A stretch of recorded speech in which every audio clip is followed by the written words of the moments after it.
Oke, selamat pagi semuanya, shalom buat kita semua. Oke, kita akan merenungkan satu bagian firman Tuhan. Terima kasih buat Pastor Irwan dan semua tim hamba Tuhan, pastor yang sudah boleh memberikan kesempatan untuk saya melayani kembali di tempat ini. Dan mari kita sekali lagi datang di dalam doa sebelum kita merenungkan firman Tuhan hari ini. Bapa di dalam surga, sungguh kami sangat mengucap syukur karena setiap hari, setiap minggunya Engkau melawat kami, menuntun kami. Engkau juga yang memimpin langkah perjalanan hidup kami dari hari, minggu, bulan hingga tahun. Kami melihat rahmat-Mu selalu baru setiap harinya buat kami. Dan kami juga percaya bahwa setiap hari minggu kami merayakan mengingat akan kematian, kebangkitan Kristus yang sudah mengalahkan kuasa dosa dan sengat maut. Di dalam Engkaulah kami punya kepastian, pengharapan hidup yang kekal kelak. Tetapi di dalam Engkau juga kami menemukan arti hidup yang sejati. Kami mengucap syukur karena Engkau bukan hanya menebus dosa kami supaya kami masuk surga. Tapi Engkau juga mempersiapkan kami menjadi pribadi yang terbaik di hadapan Tuhan, menjadi garam dan terang, menyampaikan, memberitakan Injil Tuhan tidak hanya dengan kata-kata, tapi dengan kehidupan kami yang diubahkan di dalam Kristus Tuhan kami. Terima kasih Tuhan, dan hari ini kami sekali lagi mempersembahkan hidup kami untuk dibentuk oleh firman-Mu, baik hamba-Mu yang sangat terbatas dan berdosa ini, yang akan Tuhan sampaikan firman melalui hamba-Mu ini. Memohon kiranya setiap orang yang mendengarkan dan juga yang menyampaikan dilawat oleh Tuhan dan Roh Kudus. Walaupun kami tidak bisa melihat Engkau dengan mata jasmani, tapi kami yakin ada di tempat ini dan bekerjalah melampaui kata-kata hamba-Mu ya Tuhan, supaya Injil yang kami dengar, kami mengerti, dan apa yang kami mengerti, kami dimampukan untuk melakukannya dalam hidup kami hari lepas hari ini. Doa kami Tuhan, segala puji, hormat dan syukur hanya bagi Dikau di tempat yang maha tinggi. Demi Kristus Tuhan, firman yang hidup Tuhan dan juru selamat manusia satu-satunya, kami sudah berdoa dan memohon. Amin, amin, amin. Oke, pagi hari ini saudara sekalian kita akan coba merenungkan satu bagian firman Tuhan. Dari Matius pasal yang keempat, ya saya berikan tema God's Sovereignty over Temptation. Matius pasal 4 ayat 1 sampai dengan ayatnya yang ketiga saja kita akan baca bersama-sama saudara. Saya akan bacakan buat Bapak Ibu sekalian dan saudara bisa menyimaknya di Alkitab masing-masing. Injil Matius pasal yang keempat ayat 1 sampai dengan ayatnya yang ketiga. Injil Matius pasal 4 ayat 1 hingga ayat yang ketiga. Saya akan bacakan buat kita semua. Demikianlah firman Tuhan, maka Yesus dibawa oleh Roh ke padang gurun untuk dicobai iblis. Dan setelah berpuasa 40 hari dan 40 malam, akhirnya laparlah Yesus. Lalu datanglah si pencoba itu dan berkata kepadanya, jika engkau anak Allah, perintahkanlah supaya batu-batu ini menjadi roti. Demikianlah firman Tuhan, kita berbahagia kalau kita menjadi pelaku firman di dalam kehidupan kita hari lepas hari. Nah saudara sekalian, sebelum kita menyimak lebih lanjut tentang penjelasan ayat firman Tuhan yang kita tadi sudah dengarkan dan kita baca bersama, saya akan mencoba memberikan penjelasan beberapa hal. Yang menarik adalah di dalam tema khotbah ini ada dua kata yang selalu menjadi isu fundamental bagi orang Kristen. Yang pertama adalah kedaulatan Tuhan. Apakah Allah berdaulat dalam segala sesuatu? Kalau Allah berdaulat dalam segala sesuatu, maka apakah kehendak bebas manusia itu menjadi hilang? Apakah manusia itu diciptakan seperti robot yang hanya on off saja melakukan apa yang Tuhan inginkan? Apakah Tuhan mengatur segala sesuatunya termasuk ketika dosa masuk ke dalam dunia ini? Apakah Tuhan itu juga mengatur segala sesuatu ketika di Taman Eden ular itu bisa masuk sedemikian rupa, melewati semua metal detektor, ya evil detektor, kemudian bisa menggoda Adam dan Hawa? Ada banyak hal yang memang kesulitan di dalam kedaulatan Tuhan. Tetapi yang kedua adalah tentang istilah temptation atau pencobaan. Di dalam bahasa Inggris, kata pencobaan itu ada dua. Ada trial, right? Ada ujian, ada temptation. Dan kita tahu kedua perbedaan ini.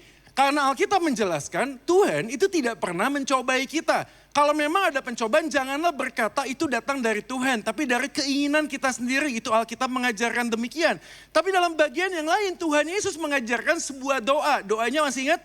Doa Bapa kami, janganlah membawa kami ke dalam pencobaan, tetapi lepaskanlah kami dari yang jahat. Kalau memang Tuhan tidak pernah mencobai, kenapa ada sebuah permohonan, janganlah bawa kami ke dalam pencobaan? Ada beberapa hal yang memang menjadi isu menarik. Oke, yang siap belajar firman Tuhan katakan amin dulu. Amin ya, fasten your seat belt ya, ini emang agak lumayan ya, 2SK saya tahu hidup kita udah susah, saya tidak mau membuat susah hidup Anda dengan khotbah saya. Tapi ini menjadi penting, kalau Anda mengerti tentang teologi dan firman Tuhan, hidup Anda akan lebih mudah untuk dijalani. Tapi seringkali hari ini banyak orang pengen cari khotbah yang mudah. Dan berkata kalau khotbahnya mudah, hidup akan menjadi semakin mudah. Enggak, hidup tambah susah. Karena kita tidak mengerti akar masalah kehidupan kita itu terletak di dalam pengenalan kita kepada firman dan kepada Tuhan. Maka izinkan saya untuk menjelaskan hal ini. Pencobaan dan ujian. Di dalam bahasa Yunani, di Alkitab, kata pencobaan itu hanya satu kata. That's the problem. Perasmos. Perasmos ini menjelaskan tentang pencobaan. Dari apapun juga di perjanjian baru, kalau lembaga Alkitab Indonesia menerjemahkan pencobaan, itu kata Yunaninya perasmos. Tapi kita bisa memaknai bahwa pencobaan dan ujian dua hal yang berbeda. Bedanya apa Pak? Pertanyaannya selalu begitu. Bedanya adalah pencobaan selalu berinisiatif menjatuhkan. Tapi ujian itu memurnikan hati.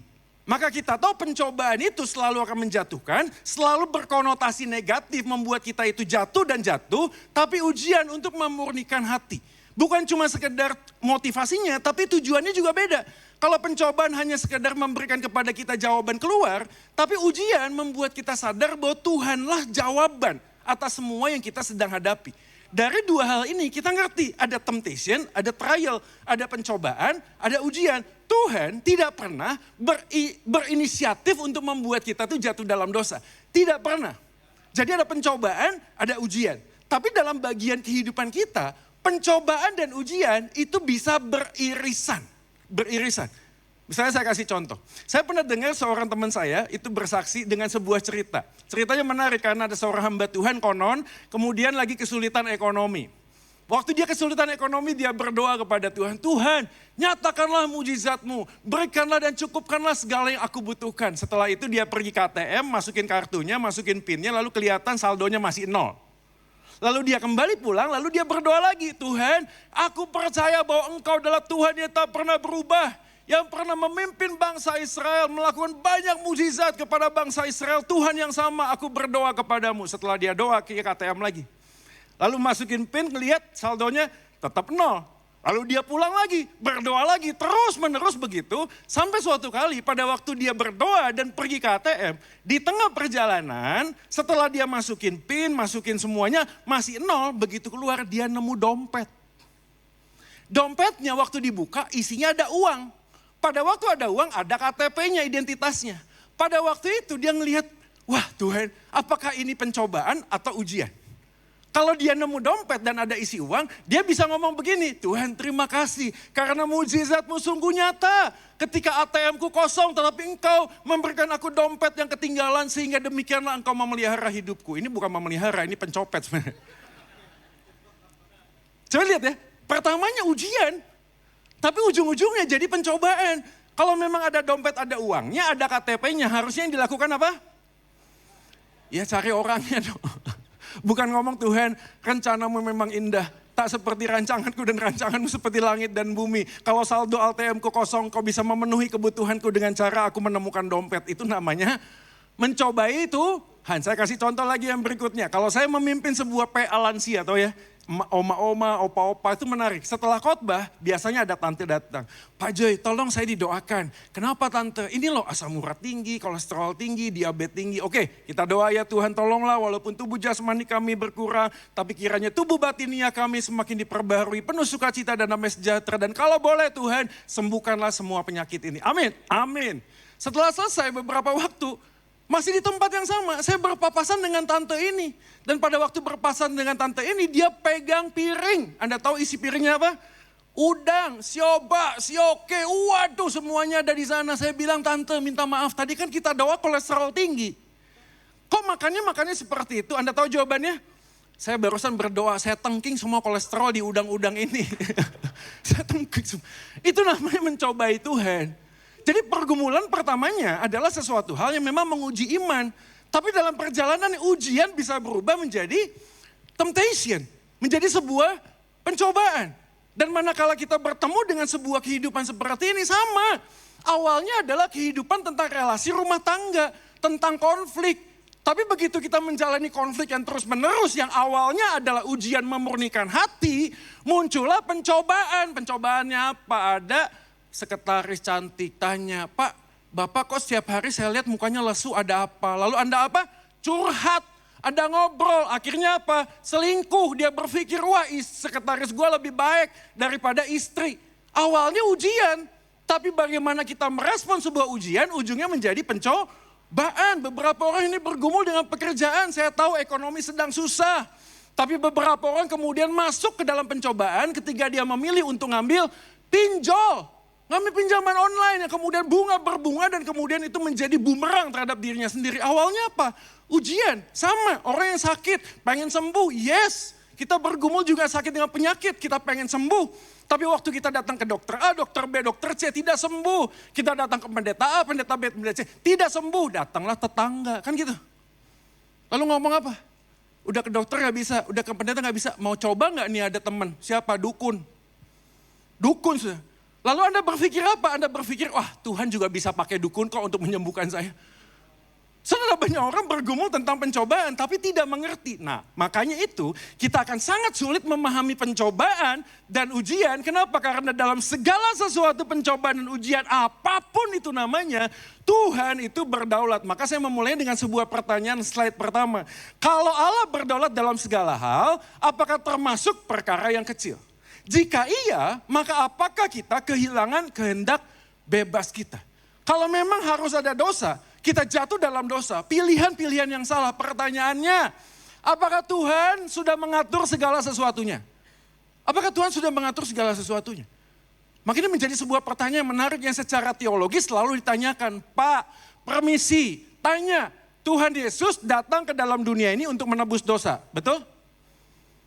Kalau Tuhan Yesus datang untuk menebus dosa, harus ada dosanya. Pertanyaan, siapa yang bikin dosa? Siapa yang bikin dosa?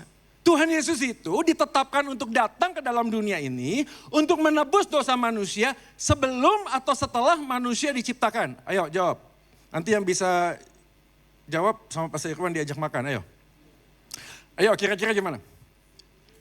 Apakah Yesus ditetapkan untuk datang ke dalam dunia ini untuk menebus dosa manusia sebelum atau setelah manusia diciptakan?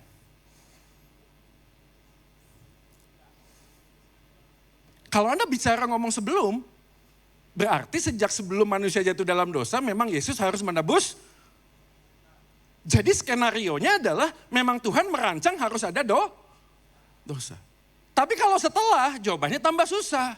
Artinya Tuhan itu di dalam kedaulatannya tidak mau tahu, betul gak sih? Nggak tahu, lalu tiba-tiba begitu manusia jatuh dalam dosa, waduh Tuhan tuh bingung, waduh ini gimana caranya.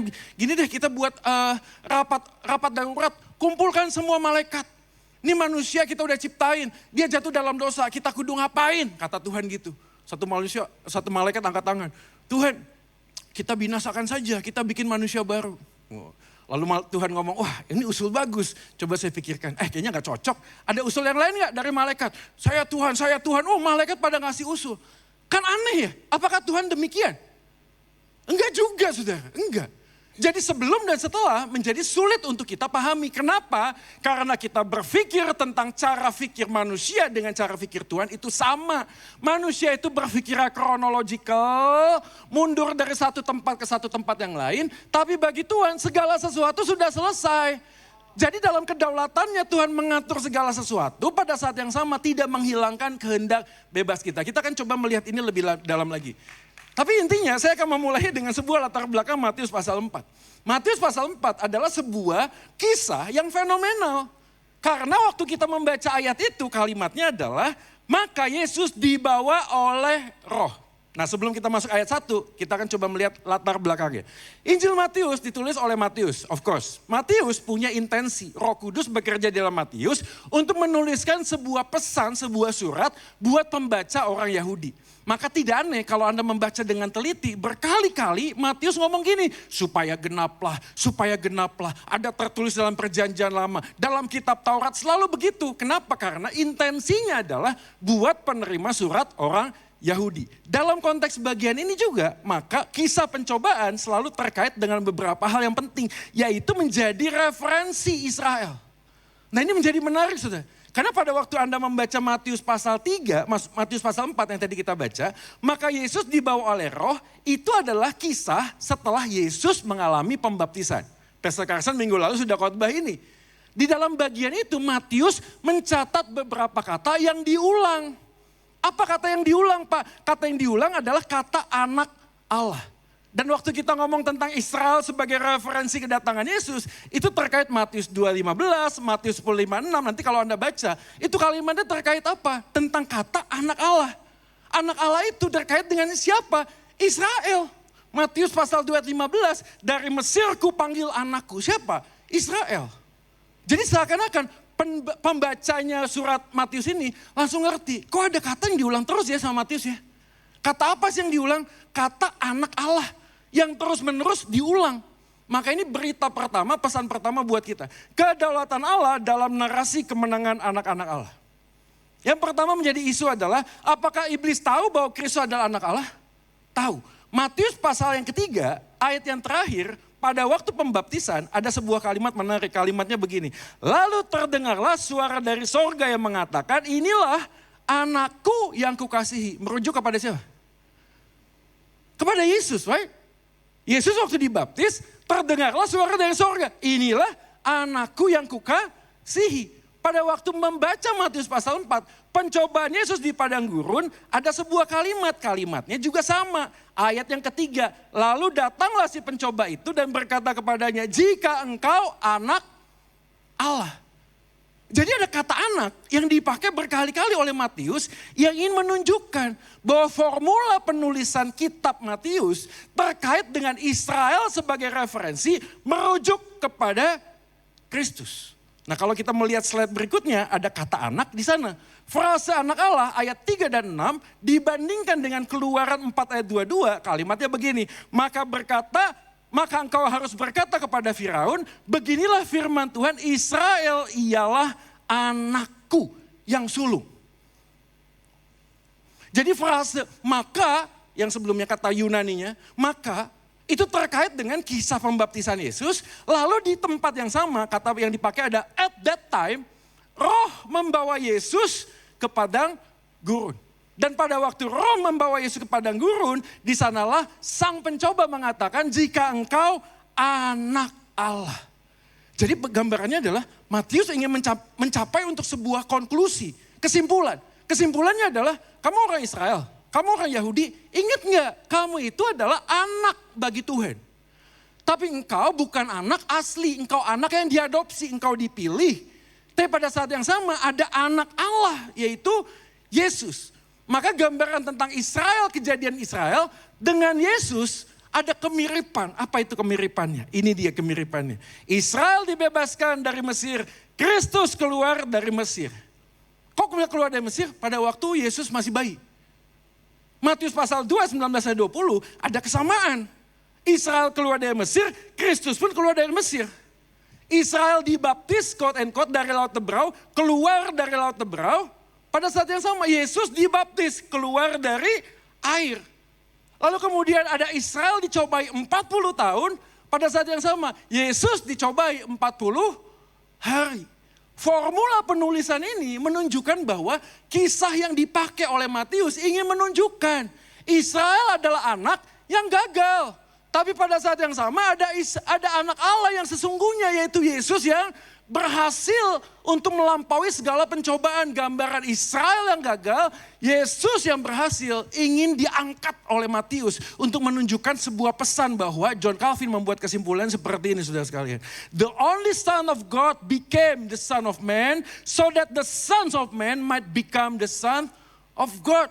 Pada waktu kita tahu kita adalah anak-anak Allah bukan terkait dengan kegagalan Israel di masa lalu, tapi sangat terkait dengan Yesus yang adalah anak Allah yang menang atas pencobaan.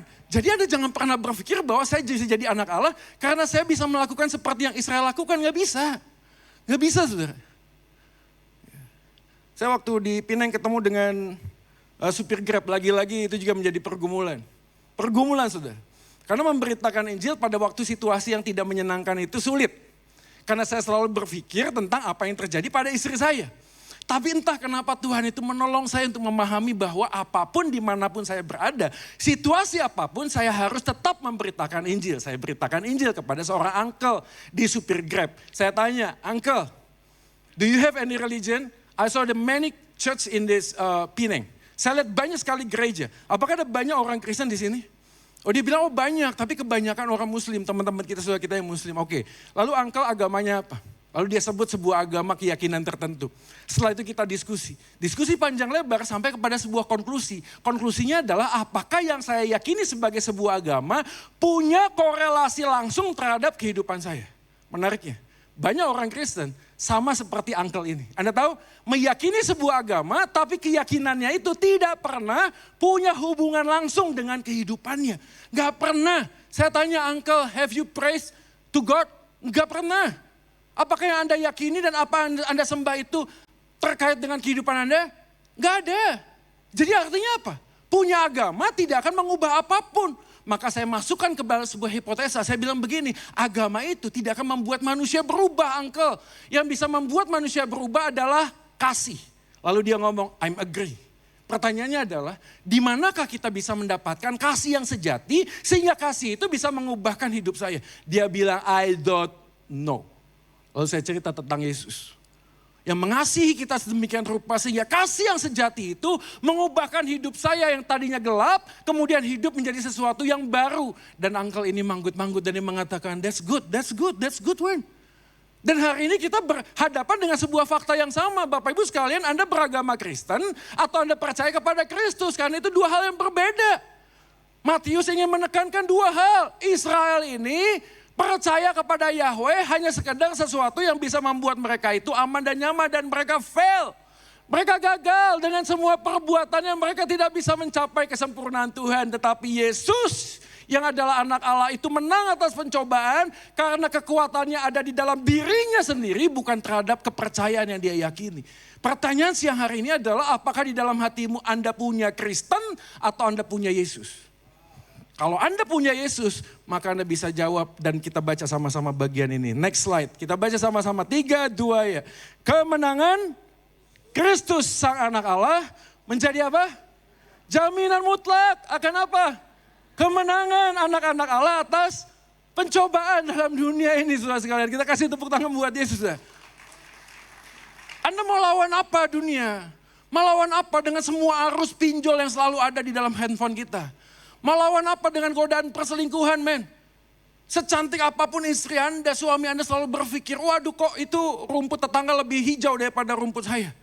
Kadang-kadang orang kita juga bingung, semua orang yang korupsi itu bukan gak punya gaji om. Gajinya ratusan juta, gajinya miliaran. Pertanyaan selalu, kok bisa sih korupsi lagi? Kok bisa sih korupsi lagi? Kok bisa, dan kok bisa. Itulah dunia pencobaan. Apapun itu namanya, selalu akan menggempur kita. Anda keluar dari tempat ini, semuanya ada pencobaan. Ada amin gak sih? Begitu keluar lihat ada sel, pencobaan gak tuh? Saleh. Ya. Di rumah Anda udah banyak tas. Ngelihat ada tas baru Anda berpikir, wah ini kayaknya cocok sama sepatu yang punya saya ya. Tahu gak sih? Ada orang yang berpikiran gitu ya. Jaketnya, tasnya semuanya harus sama colornya. Semuanya harus sama. Jadi berpikir semuanya udah banyak di rumah selalu kita berpikir kurang. Kenapa? Karena pencobaan selalu akan hadir di dalam hidup kita. Hadir. Ada banyak suami hari ini bekerja. Pertanyaan saya, Anda bekerja untuk apa? Kalau ditanya, Anda yang jawab, saya bekerja untuk keluarga. Omong kosong saudara. Kita seringkali bekerja hanya menggunakan nama keluarga hanya untuk mencapai ambisi pribadi. Betul gak sih? Saya gak tahu apakah ada di sini atau tidak. Tapi semoga tidak ada. Di negara Konoha memang ada. Maka beberapa suami setiap kali telepon sama istrinya, ayo yang pulang. Dia mau pulang? Gak mau pulang. Alasannya apa? Pekerjaan masih ada. Tapi sebenarnya dalam hatinya dia pengen pulang? Gak pengen pulang. Gak pengen. Anda tahu kenapa? Karena setiap kali pulang jangankan teh, jangankan pisang goreng. Yang ada adalah cerewet saudara. Ditanya. Capek, komplain. Lalu kemudian suami-suami tinggal di pekerjaan. Ngomong tentang pekerjaan untuk keluarga, bukan. Keluarga hanya jadikan bumper. Jadikan alasan hanya untuk apa? Kita suami mencapai ambisi pribadi kita. Sama saudara. Istri juga begitu kan. Apalagi kalau sekarang zaman now, suami istri sama-sama kerja. Masing-masing mempunyai pendapatan sendiri, betul gak? Istri selalu ngomong, kalau uang suami, uang saya. Kalau uang saya juga. Istri kan begitu, nggak ada tuh uang suami, yang ada uang saya. Uang suami adalah uang saya adalah uang saya. Beberapa istri hari ini karena bekerja, mempunyai penghasilan yang lebih banyak dari suami, apa yang dilakukan? Ngatur suami. Padahal kita mengatakan tunduklah kepada Suami itu nggak ada syarat dan ketentuan berlaku, nggak ada. Sekalipun suami Anda sakit pun nggak bisa bekerja, kita tetap sebagai istri harus, coba lihat kiri kanannya, ada istri nggak di sini? Coba kasih tahu, oh nggak ada ya, nggak ada Pak, sini suami semua, bahaya sudah. Anak-anak juga kan begitu selalu. Hormatilah ayahmu dan ibumu, nggak ada itu, harus berfungsi, harus emang nggak ada. Tapi kita selalu menjadi anak, ngomong dengan anak lain, sudahlah Pak, percuma. Papa mama kayak gitu, percuma, lihat pencobaannya. Pencobaannya selalu mengatakan, sudah jadilah dirimu sendiri. Anak-anak gak usah respect sama keluarga, gak usah. Yang penting you are happy now, yang penting kamu bahagia. Sudah semua pencobaan ini membuat kita sadar atau tidak, sulit overcome. Bahkan saya mau mengatakan tidak mungkin kita bisa mengalahkan semua pencobaan selain itu dia. Kita hidup di dalam kemenangan sang anak Allah yaitu Yesus. Maka di dalam dialah ada jaminan mutlak kita punya kemenangan untuk menghadapi pencobaan. Anda jangan berpikir kemenangan ini hanya sekedar kita bisa mengatasi, enggak. Kemenangan ini juga terkait dengan kegagalan kita. Pada waktu kita gagal, kemenangan Yesus membuka tangannya. Artinya apa? Pada waktu kita gagal pun Tuhan tetap membuka tangannya. Saya nggak tahu berapa banyak dari kita hari ini merasakan, aduh saya sudah jatuh dalam pencobaan. Jatuh pencobaan, apa itu? Wanita kah? Hari ini repent saudara, bertobat. Tinggalkan wanita itu. Pak, tapi ini semuanya udah kadung Pak. Udah terlanjur Pak. Gak ada kata terlanjur, gak ada kata terlambat kok. Kalau hari ini Tuhan ngomong kita bisa menang melawan pencobaan, kemenangan Yesus. Termasuk pada waktu kita gagal pun, dia tidak pernah membuang kita. Maka hari ini datang pada Tuhan. Mungkin ada yang sehari ini gagal kenapa? Pencobaan tentang pinjol mungkin, tentang keuangan. Tapi hari ini kemenangan Yesus membuka sebuah pengharapan, apa itu masih ada kata pertobatan, masih ada pengharapan untuk rekonsiliasi. Hari ini datanglah kepada Tuhan, kalaupun kita gagal, kita punya satu jawaban. Maka bagian berikutnya, pada waktu frase maka Yesus dibawa oleh roh ke padang gurun oleh iblis, menarik sekali. Karena lembaga Alkitab Indonesia menerjemahkannya dibawa. Tapi semua terjemahan bahasa Inggris menggunakan kata was led. Ini bukan kebetulan, maka lembaga Alkitab Indonesia menerjemahkannya rohnya besar. Maka Yesus dibawa oleh roh, ini bukan kebetulan, ketemu sama roh setelah dia dibaptis, yuk kita masuk ke padang gurun. Bukan kebetulan, artinya secara inisiatif dan aktif, roh itu membawa Yesus dan kata was led dipimpin, itu bukan cuma sekedar ke padang gurunnya untuk dicobai, bukan. Tapi ada sesuatu hal yang menarik di balik tempat itu ada tujuan. Maka kata merujuk di sini adalah bukan hanya pada tempat, tapi tujuan. Disinilah kita menemukan jawaban. Nah, kita dapat jawabannya. Jawabannya adalah, apakah Tuhan berdaulat mengatur segala sesuatu? Jawabannya iya dan amin. Termasuk apa? Pada waktu kita masuk dalam pencobaan, Tuhan pun tak pernah tutup mata terhadap kejadian itu. Anda ingat kisah Ayub ya? Ayub itu menarik sekali. Karena asal muasalnya Ayub itu bisa sangat menderita. Itu dimulai dengan sebuah percakapan Tuhan dengan iblis. Dan kita tahu percakapannya. Percakapannya adalah lihat hambaku ini. Dia setia. Lalu iblis menjawab, iya sih Tuhan memberkati dia dengan banyak hal. Coba kalau diambil. Lalu apa kata Tuhan kepada iblis? Silahkan ambil. Ambil. Asal sayangkanlah jiwanya. Menarik sekali sudah sekalian. Semuanya habis. Dan menarik adalah yang tidak mati hanya satu, siapa? Istrinya. Anaknya semua mati. Ya ini berarti menjadi sebuah privilege buat istri-istri. Walaupun istrinya kemudian mengatakan kepada Ayub apa? Kutukilah Allahmu. Istrinya mengatakan demikian. Tapi pada waktu semuanya habis, itu karena iblis yang mengambil, jawabannya menarik. Pada waktu Tuhan itu kemudian memberikan sebuah kesempatan iblis menguji Ayub dan Ayub kehilangan segalanya. Ayub ngomong apa sama Tuhan? Tuhan yang memberi, iblis yang mengambil, terpujilah nama Tuhan. Gitu? Halo, gitu? Apa kalimatnya? Tuhan yang memberi. Dan Tuhan yang mengambil Tuhan. Iblis kan? Betul gak sih? Yang membuat menderita itu iblis kan? Tapi Ayub dengan imannya jelas. Tuhan yang memberi, Tuhan yang walaupun iblis itu yang mengambil, tapi tanpa kedaulatan Tuhan memberikan izin kepada iblis, tidak mungkin iblis bisa mengambil apa yang Ayub miliki. Maka di dalam iman pesannya adalah, walaupun Tuhan yang memberi, Tuhanlah yang mengambil. Bahkan pada waktu istrinya itu kutukilah suamimu. Anda tahu Ayub ngomong apa? Masakan kita mau menerima yang baik dari Tuhan tapi tidak mau menerima yang buruk. Saudara, kejelasan bagian ini membuat kita kemudian sadar tak ada satu hal pun yang kecil di bawah kolong langit ini yang bisa terjadi tanpa Tuhan yang mengontrol segala sesuatunya. Mungkin ada dari Anda punya pengalaman ditipu sama orang. Ditipu. Mungkin bukan ratusan juta tapi miliaran. Lalu sempat berpikir, Tuhan, apakah engkau tertidur sehingga engkau tidak memberikan tanda apapun kepadaku sehingga aku harus habis seperti ini. Saya nggak tahu ada berapa banyak orang hari ini yang bergumul. Tuhan, apakah engkau tidak tahu aku sudah melayani engkau dengan baik. Tapi mengapa pernikahanku tidak baik-baik?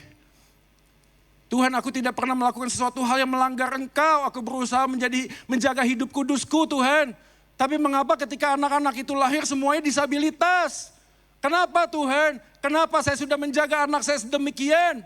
Lalu kemudian Tuhan, engkau tidak menjaga anakku ketika dia sekolah, dia dibully oleh orang lain. Pertanyaan kenapa dan kenapa dan kenapa membuat kita terpuruk. Tapi hari ini berita pesan, firman Tuhan mengatakan apapun yang terjadi, hal kecil apapun, dia tidak pernah tertidur dan terlelap. Dia mengatur segala sesuatunya, saudara sekalian. Dia Allah yang berdaulat. Kalaupun dia mengizinkan sesuatu yang buruk, itu pun atas izin dia. Maka ini bukan cuma sekedar kejadian, tapi tujuan. Maka kalau kita belajar konteks bagian ini, kita menyadari bahwa Allah berdaulat di dalam segala hal. Karena segala hal selalu terkait dengan keberadaan Allah. Ini ada anak muda nih. Kalau Anda datang ke mall, biasanya ya beberapa mall. Itu kalau datang malam minggu, waduh, nyari parkir susah, bener gak bro? Susah cari parkir. Saya pernah tuh sama anak pemuda tuh. Cari parkir, wah 1 lantai, 2 lantai, mau sampai mana nih. Suatu kali, keren dong. Begitu kita ngantri, yang depan udah maju, depan kita keluar dari parkiran. Keluar. Begitu keluar, kita dapat parkir. Padahal di belakang antrian panjang. Lalu ada satu anak pemuda nyeletuk, dia bilang apa? Hoki. Hoki. Hoki ini bukan toko buah ya, toko buah memang hoki terus sih karena buahnya enak-enak gitu ya. Hoki.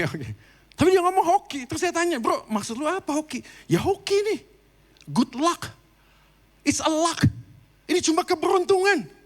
Terus saya bilang enggak bro, enggak.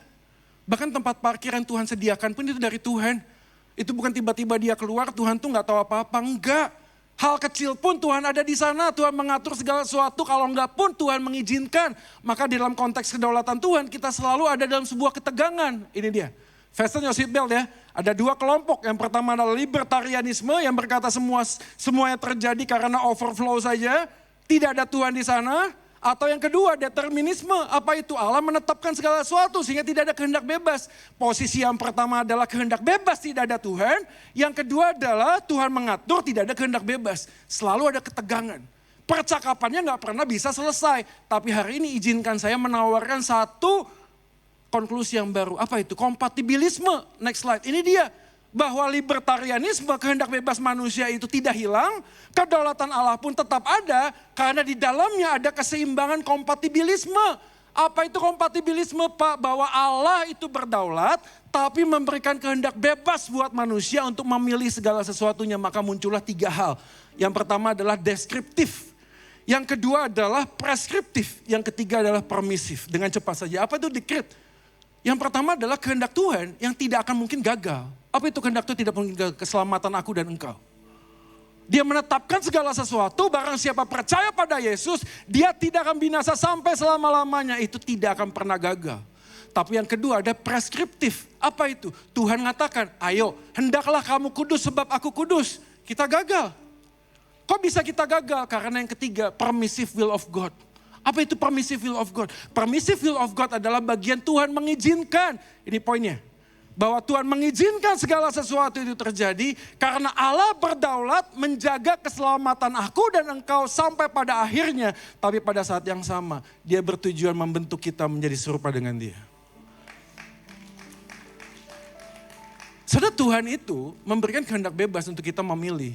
Setelah ini pulang mau selingkuh atau enggak. Mau ngambil pinjol atau enggak. Mau tetap teriak-teriak sama istri sama anak atau enggak. Mau menjaga keluarga dengan baik atau enggak. Kita dikasih kehendak bebas. Tapi pada saat yang sama Tuhan itu berdaulat mengatur segala sesuatunya. Dan saya selalu overwhelmed dengan apa yang Tuhan atur di dalam kehidupan. Anda tahu? Saya ini habis-habisan dalam keluarga. Menjadi pemakai narkoba, habis-habisan kemana-mana pergi main seks lah. Semua habis, keluarga saya sudah tidak ada lagi harapan. Papa saya sudah pergi ke Lampung, dia jadi kontraktor di sana, dia malu karena punya anak yang gagal seperti ini. Semua orang mengatakan ini keluarga, nggak ada harapan. Tapi di dalam kedaulatannya Tuhan mengizinkan segala sesuatu itu terjadi supaya apa? Pada akhirnya Tuhan membentuk saya seperti yang ngomong sama Anda. Ngomong sama Anda. Keluarga Anda hancur, saya juga. Tapi Tuhan yang sama yang kita sembah hari ini bisa memulihkan keluarga saya. Tuhan bisa memulihkan keluargamu. Tuhan mengizinkan segala sesuatu terjadi, dia berdaulat, dia punya tujuan yang mulia. Mungkin hari ini Anda tidak bisa melihat. Tidak bisa melihat Tuhan apa yang baik dari semua kejadian yang aku alami. Apa yang baik dari semua penipuan sehingga bisnisku hancur. Apa yang baik dari semua kegagalan-kegagalan rumah tanggaku. Apa yang baik Tuhan, tapi hari ini percayalah Allah berdaulat. Dan apa yang Tuhan lakukan, buka hatimu hari ini. Untuk apa? Sadar, ngambil keputusan yang terbaik. Tuhan tidak memaksa Anda. Tapi seringkali Tuhan akan mengatur kehidupan Anda. 1 Korintus 10 ayat 13. Pencobaan yang kamu alami, pencobaan biasa. Atau tidak melebihi kekuatan manusia, sebab apa? Allah yang setia, brother. Allah yang setia, pada waktu kamu dicobai, Ia akan memberikan jalan keluar, saudara sekalian. Anda sedang masuk dalam sebuah pencobaan, berat mungkin. Apa itu? Ya saya nggak tahu, tapi saya beberapa kali mendapatkan masukan, Pak saya ceraiin suami saya atau enggak. Saya tanya kenapa, dia melakukan kesalahan yang sama berulang kali Pak. Berulang kali. Saya nggak tahan Pak, saya nggak siap Pak.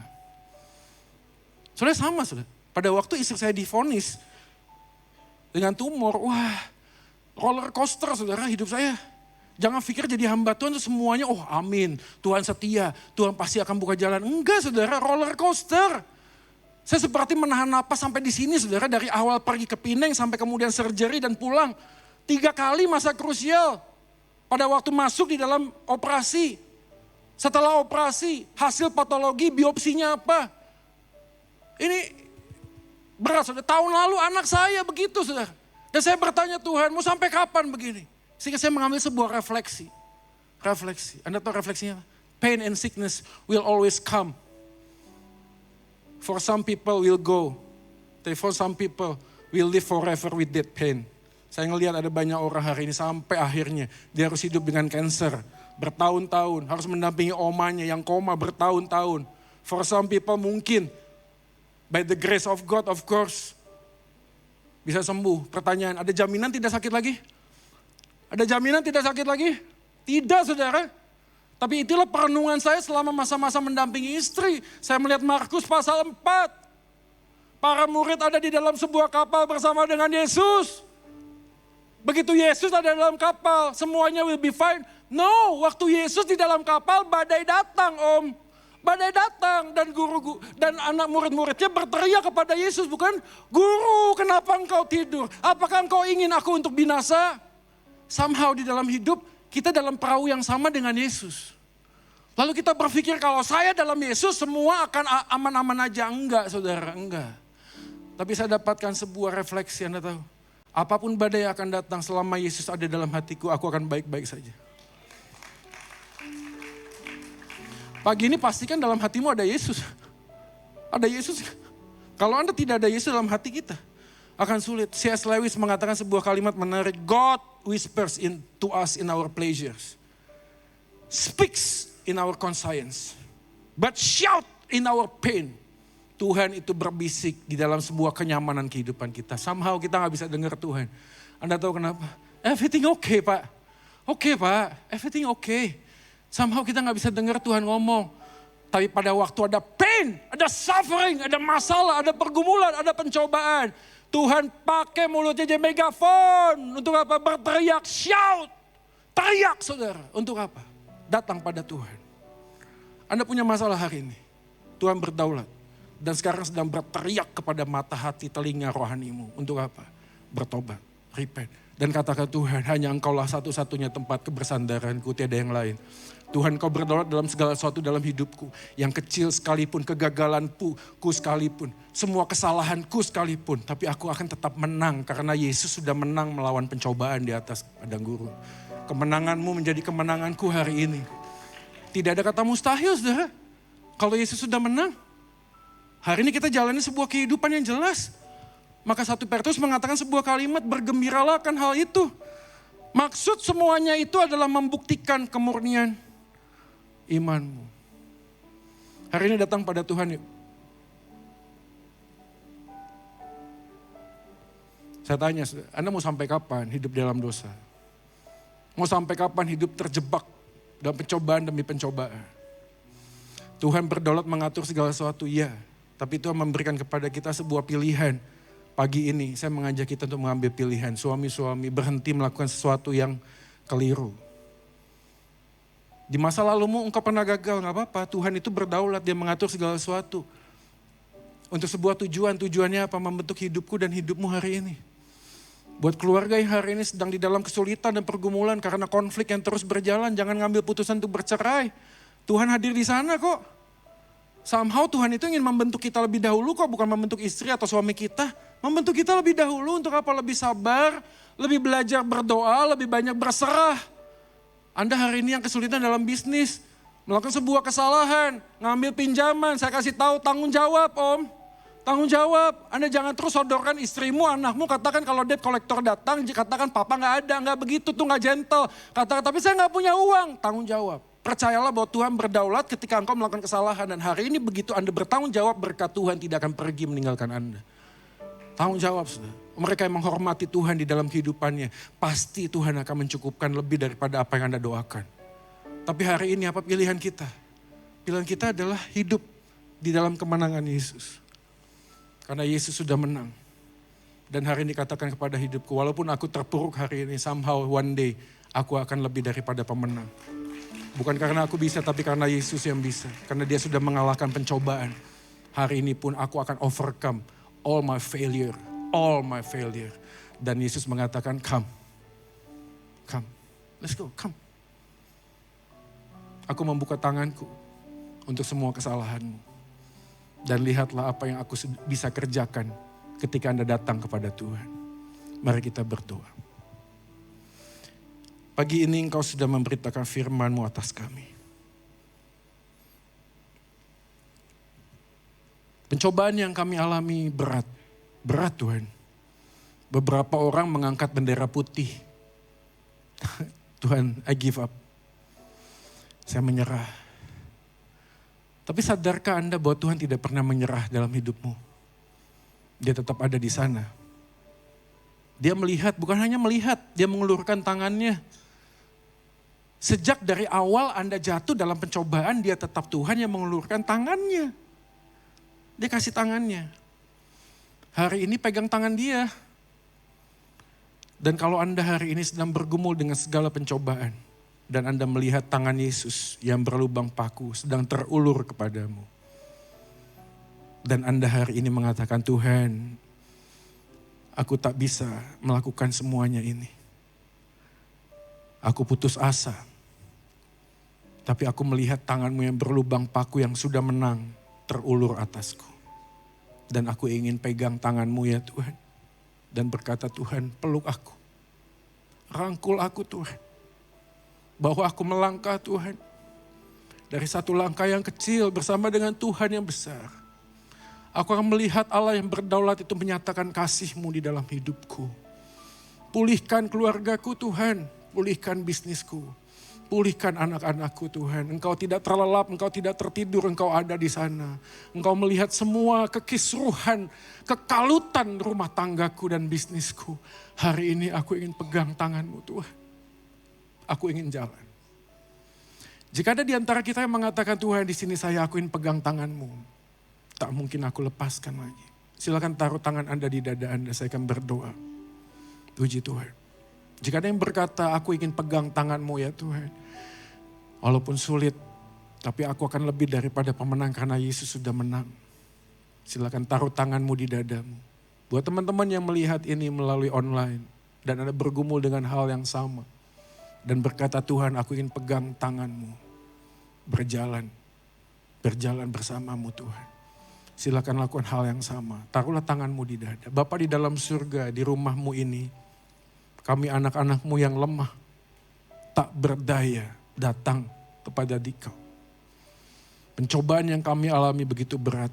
Tapi firman-Mu berkata bahwa pencobaan yang kami alami tidak mungkin melebihi kekuatan kami. Bukan karena kami kuat, tapi karena Allah setia. Firman-Mu mengatakan Dia akan menunjukkan jalan keluar buat kami. Terima kasih karena Tuhan tidak pernah berhenti, tidak pernah menyerah, mencari kami, memanggil kami, memeluk kami.